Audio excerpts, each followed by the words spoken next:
in India, specifically in the state of Karnataka, where after having been subjected to a huge amount of criticism over the state of infrastructure, particularly in the capital city of Bengaluru, including the problem of potholes, the Deputy Chief Minister, Mr. DK Shivakumar, who also happens to be the Minister in charge for Bengaluru, met top industry leaders, including Mr. Mohandas Pai and Kiran Mazumdar-Shaw of Biocon.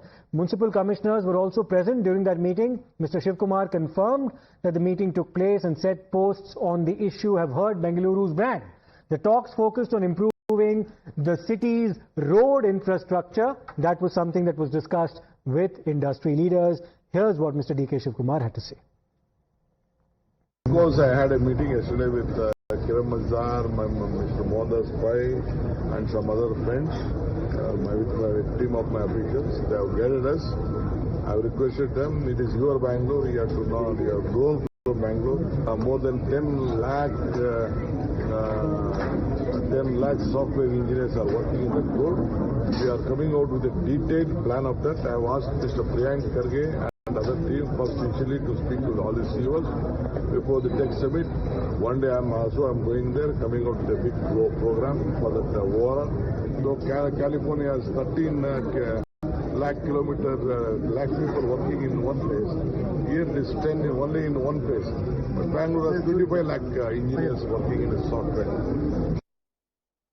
Well, let me go across to my colleague Imran, who's been reporting on this. Imran, what we do see is an element of course correction right now as far as the Congress government in Karnataka is concerned, because when Kiran Mazumdar-Shaw ended up putting out the first series of tweets that she did on the state of civic infrastructure in the city of Bengaluru, including potholes among others, there was criticism from within the Congress ranks, including some asking as to whether or not she tweeted the same if there was a BJP government in power. However, Mr. DK Shivakumar has decided to meet her as well as Mr. Mohandas Pai in the presence of municipal commissioners in Bengaluru as well. Tell us about what happened during that meeting.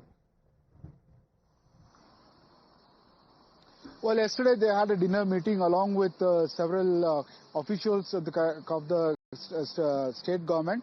In fact, there was Municipal Commissioner Maheshwar Rao and other members also. It seems like the issue is resolved between them.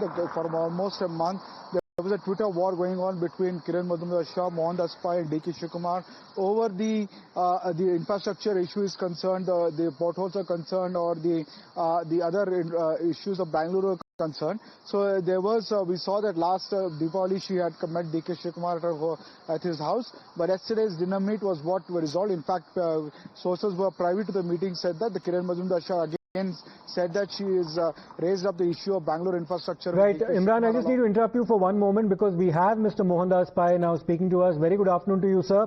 How did that meeting with Mr. DK Shivakumar go about? Can you tell us about what was discussed? No, I think we had a meeting with our Deputy CM DK Shivakumar. He was very open, transparent. He spoke about all the things that he has done, the approvals that he has given, what he's going to do. And we discussed many matters. We said that ORR is very important. It's the most important road in the world for technology. And he said he's doing everything to get it done. The DPR is out, is going to be out. They've been decided. They're going to start the work. The peripheral road is going to start. He's allocated money. He was a little bit upset that people are still criticizing after all the good work that he has done. We explained that, people are impatient. They've been suffering for far too long. Now they're seeing hope, but every time you get stuck for 2 hours in the traffic, you get very angry and you tweet about it. You are expressing your frustration. I think both sides need patience. I think everybody needs a little bit of patience. And he said the civil society and everybody should work with the government to bring about improvement. He spoke about other projects, about tender specifications. He spoke about, trying to solve the garbage problem. And he said that, one of the big impediments to Bangalore is the fact that there are a lot of stay orders given by courts. Every time a tender change happens, people go to the court and get a stay order, then it goes on and on for years. For example, he said for the last 7 years, there's been a stay order on advertisement for the metro. I mean, what has advertisement for the metro got to do? Even the justice system is not delivering justice when you can get a stay order and the stay order doesn't get vacated. He said whenever there are projects and others, people try to go out and get a stay order. and they stop the project and the stay order, then the government has to spend a lot of time vacating, and it's a big issue in the civic governance, which is really true, and we have seen it happen. It also says that all citizens have to cooperate to make the city better. Sure. And I think it's extremely important because the peripheral road is going to decongest Bangalore very much, and everybody should cooperate. We got a great officer in Atik Mr. Atik, who's heading it and is trying to talk to farmers and everything. And we see some people are trying to petition no peripheral road. I think these are all anti-growth people who don't understand traffic, who don't understand quality of life and what needs to be done. You can't stop the growth of a city. You got to make it better for everybody. And he's doing that. So I think it's a very productive meeting. We're very happy talking to him, liaising with him. Yes. He explained everything that he's been doing. We also explained the challenges that are being faced and urged all the officials to make sure that we complete as early as possible. Very comprehensive indeed, Mr. Pai. Just a final question, sir. Did you walk away with from that meeting with some confidence that action will be taken? Because this meeting also took place in the presence of municipal commissioners as well. Mr. DK Shivakumar also happens to be the nodal minister for Bengaluru, apart from, of course, being the deputy chief minister too. So are you confident now that some of the pressing issues that you've raised will be addressed convincingly? Well, we've always been confident about DK Shivakumar as the DCM and Minister for Bangalore. He's a very strong minister. In fact, he's the strongest minister for any city anywhere in the country. Right. He's a veteran. He's been elected multiple times. He's a very strong minister. He's decisive, and he understands urban governance very well. He understands infrastructure. There are a lot of negative things that has prevented him from working. Now he's taken action. We always had confidence. The only key was that we are all getting frustration and upset because things are not happening on the ground. Now the biggest piece of urban reform, I want to say it again. Sure. The biggest piece of urban reform for any city in India in the past 25-30 years has been done by DK Shivakumar, and he needs all our kudos and congratulations. We have 5 city corporations.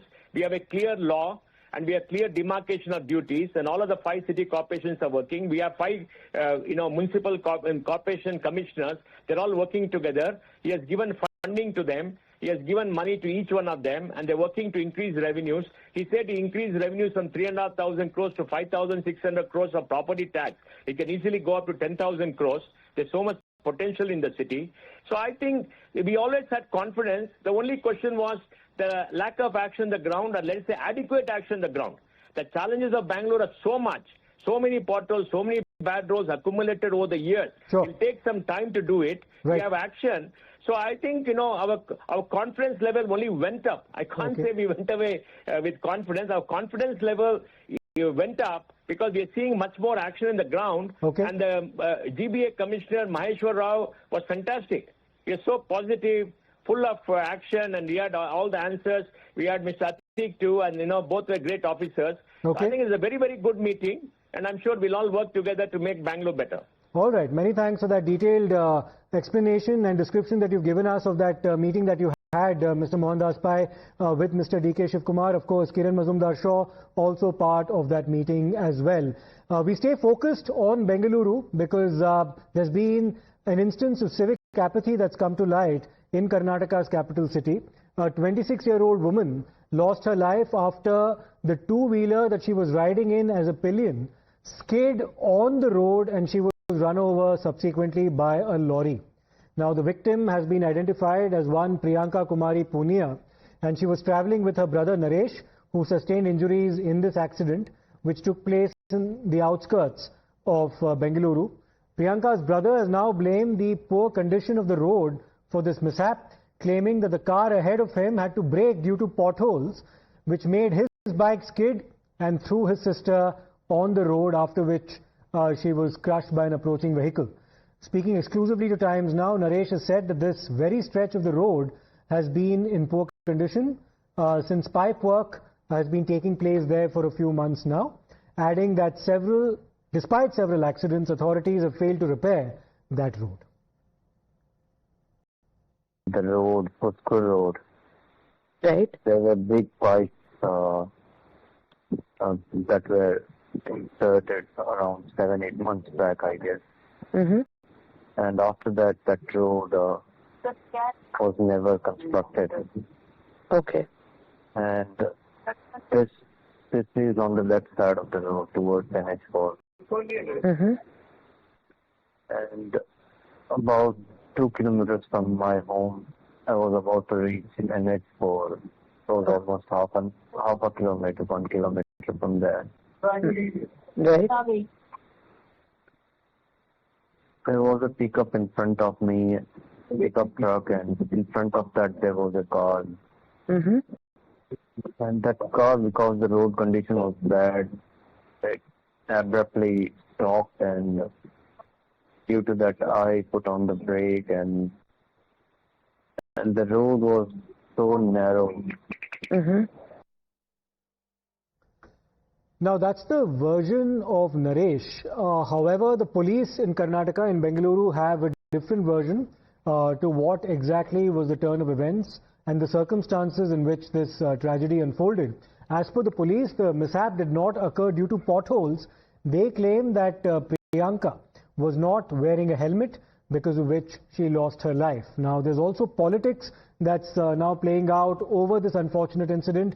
The Bharatiya Janata Party has hit out at the Congress government in Karnataka, saying that they are to be blamed for civic apathy. One more innocent life lost in Karnataka, in Bengaluru, thanks to the potholed governance and the criminal negligence of the Congress Party and its government. The government says, don't threaten us. The government gives an arrogant response. The government says that even God cannot fix the pothole. And the Congress Party shamelessly allows the people of Bengaluru to be subjected to this. On the one hand, the highest taxes are charged in the state of Karnataka. All the petrol, diesel, water charges are high. And on the other hand, what do they get in return? Such kind of governance which is marred by loot, potholes and fake guarantees.